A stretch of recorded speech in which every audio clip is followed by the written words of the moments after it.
Ça rend compte de la saisonnalité de la chose.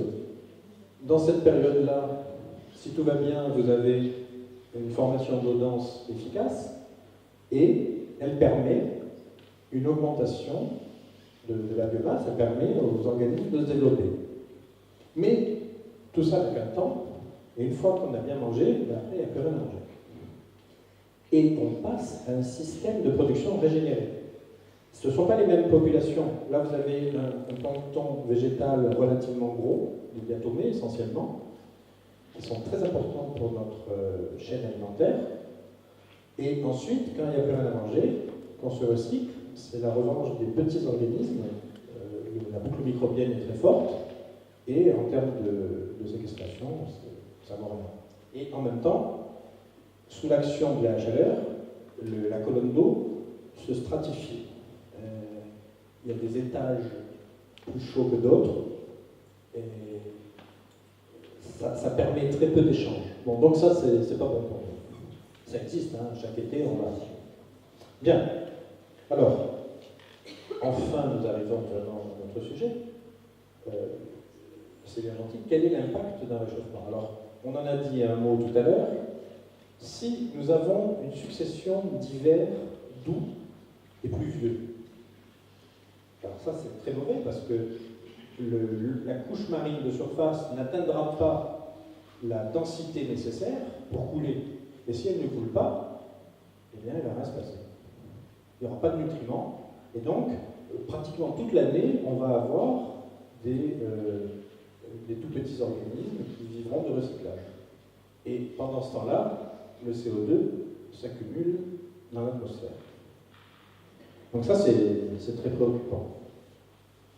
Donc c'est ce que je viens de dire, si la couche marine ne se refroidit pas suffisamment, moins de production primaire, moins de séquestration du CO2, et s'il n'y a pas de séquestration du CO2, il s'accumule, donc l'effet de serre augmente. Si l'effet de serre augmente, eh bien, ça pose problème pour initier le mouvement de formation d'eau dense.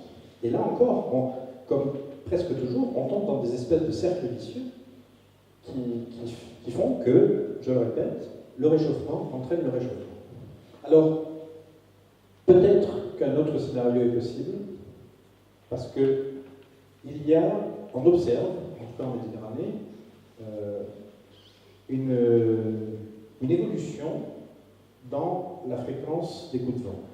Et les coups de vent peuvent participer à une meilleure évaporation et donc un peu compenser le problème que nous venons d'évoquer. Donc je vous dis tout de suite, j'y crois pas tellement. Au mieux, ça peut ralentir l'échéance, mais je doute que ça puisse vraiment contrebalancer une évolution climatique.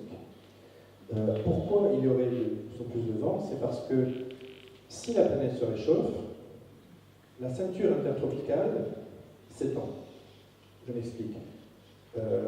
Qu'est-ce qui fait? Vous aurez peut-être observé que les cyclones s'observent en milieu tropical, mais pas en milieu équatorial.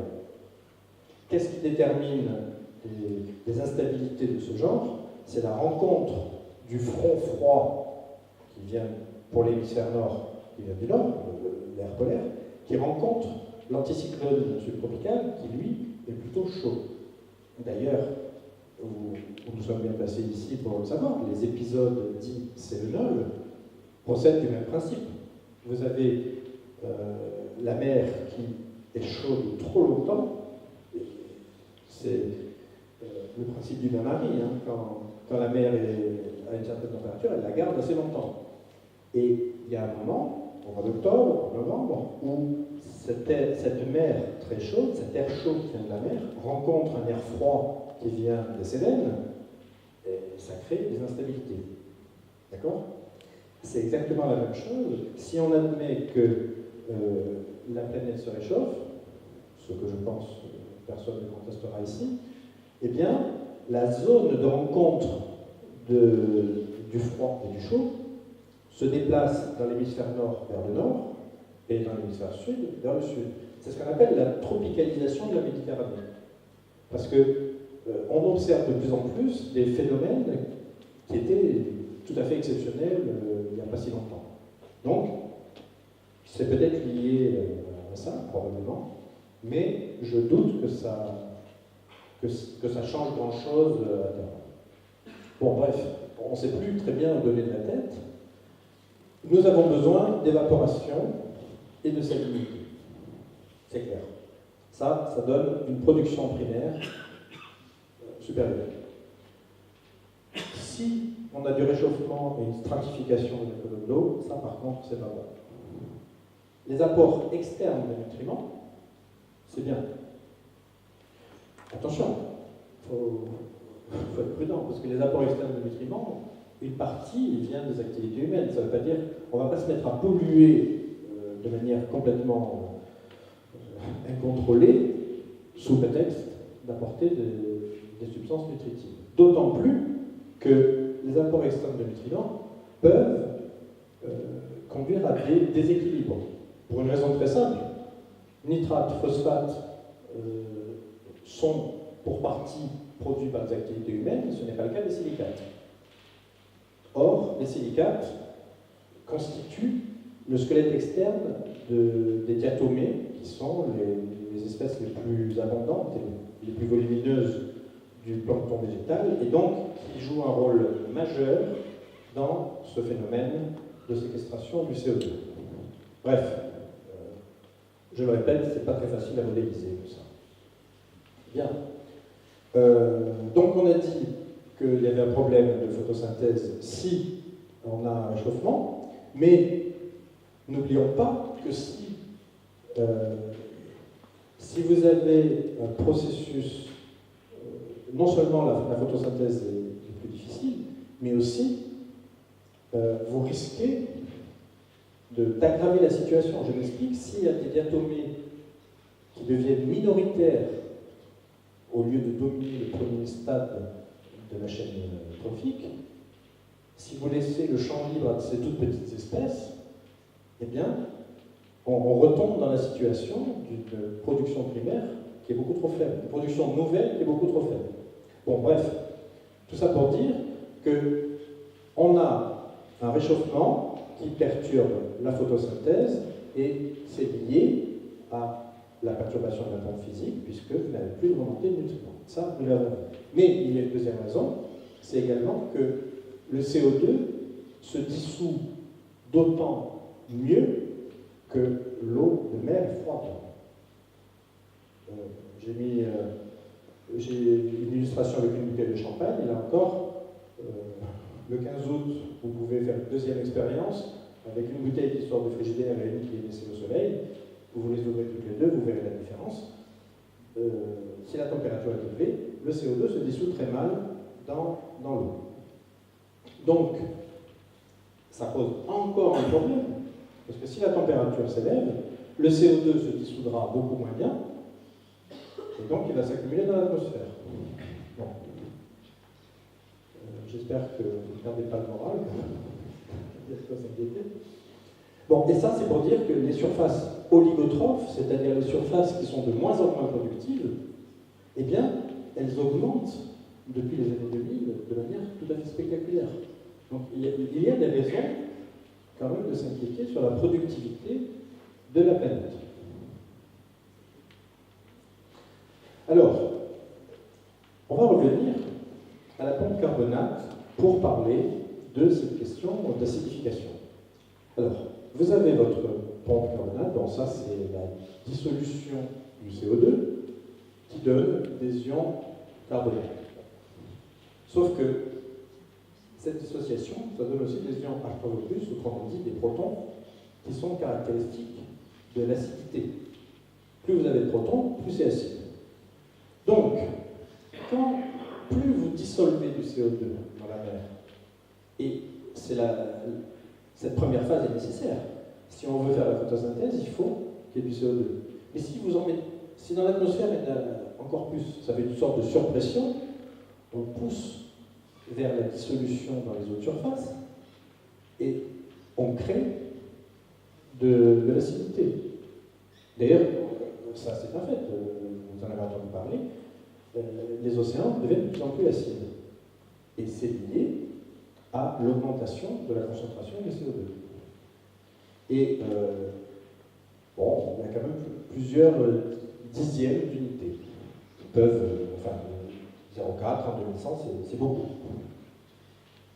Alors vous allez me dire, et alors, est-ce que c'est grave que les océans deviennent acides? Bon, tant qu'on ne se brûle pas les pieds en allant se baigner, c'est peut-être pas un drame. Mais, pour nous, c'est peut-être pas un drame, mais pour d'autres êtres vivants, ça n'est pas. Parce que si, comme on vient de le voir, si vous mettez plus de CO2, vous poussez la réaction dans ce sens. Donc on l'a dit, vous créez des protons. Les conséquences, eh bien, c'est que la calcite, autrement dit le squelette externe d'un certain nombre d'organismes, va être érodée. Et non seulement elle va être érodée, mais le processus de formation des coquilles et des exosquelettes va également être perturbé.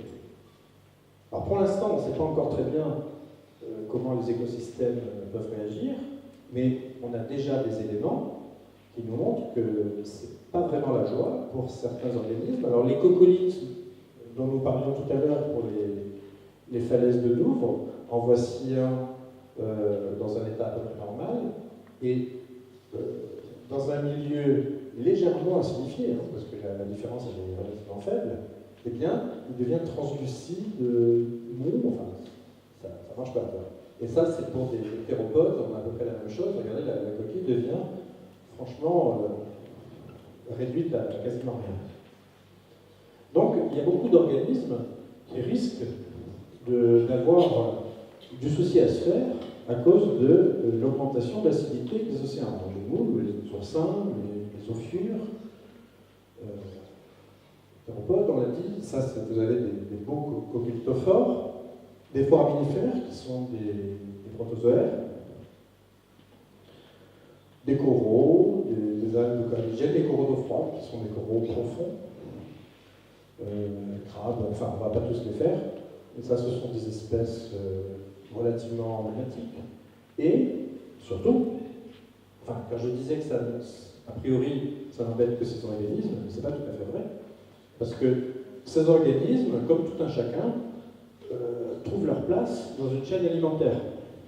Et le fait que ces organismes soient perturbés, ça va perturber celui-là qui l'est déjà directement, et toutes sortes d'organismes qui peuvent aussi nous concerner en termes de ressources alimentaires. Ces organismes, eh bien, vont se trouver perturbés. Et le fait est que le pH océanique a baissé de manière tout à fait exceptionnelle ces dernières années. Selon les modèles, eh bien, certains disent 7,86 en 2100. Bon, on ne sait pas encore si ce chiffre se traduira par une catastrophe chez les organismes qui ont un squelette externe en calcite. On se doute que ce n'est pas très bon, mais pour l'instant c'est très difficile de faire une évaluation concrète. Et bon, puisqu'on parle d'acidité, un petit peu pour s'amuser, je vous présente ça, une échelle d'acidité, et je signale que pour certaines perturbations, on a observé en 1989 un pH dans l'eau de pluie en Pologne, dans la forêt de Krakowski, un pH égal à 1,7. Ça, c'est de la pluie qui brûle. C'est dans la région de Katowice, où d'ailleurs récemment il y a eu une rencontre pour la planète. J'ai eu l'occasion de passer dans cette région en 1993, après la chute du mur. On dirait un film de science-fiction post-atomique. Il y a une espèce de fumée partout, ça pique. Enfin, c'était des vestiges d'une industrie complètement dépassée. C'est quelque chose d'assez terrifiant. Enfin bref, tout ça pour dire que l'action de l'homme sur l'acidification, là aussi, il n'y a pas de doute. Et j'en profite également pour attirer votre attention sur ceci. Vous voyez ici la gamme normale pour des précipitations, on les met entre 5 et 6. Ça ne choque personne. Habituellement, la neutralité, c'est 7. C'est pas 5 ou 6. Eh bien si. En réalité, c'est 7, mais c'est pas 7. C'est 7 d'un point de vue strictement chimique, d'un point de vue théorique, mais n'oublions pas que nous vivons dans un monde qui a une atmosphère, et dans cette atmosphère, il y a du CO2. Donc, comme les échanges sont extrêmement rapides, à partir de l'instant où vous prenez un verre d'eau, il y a des échanges avec du CO2, et il y a une altération du pH. Et une eau de pluie strictement pure, strictement neutre plutôt, c'est 5,6 de pH. Bon, c'est une petite parenthèse amusante, mais enfin, toujours est-il que ça contribue, il y a ce problème d'acidification. Bien, le cas de la Méditerranée, strictement parlant. Alors, nous avons dit, c'est une mer peu productive. Alors, c'est sûr que si on perturbe la pompe physique qui permet de remonter des nutriments à la surface, ça ne va pas améliorer la situation. Ça va l'aggraver. D'autre part, on a des contraintes extérieures, je parle de la température et surtout du vent. On ne sait pas très bien ce qui va se passer en termes de changement climatique, par quoi ça va se traduire là-dessus. Bon, donc il est difficile de conclure, mais il est admis par à peu près toute la communauté que l'appauvrissement de la Méditerranée sera comme l'appauvrissement de tous les océans. C'est l'hypothèse la plus plausible. Alors sur une planète dont la population augmente sans cesse, ce n'est pas une très bonne nouvelle. On a un petit commentaire sur le côté extrêmement pessimiste de ce point.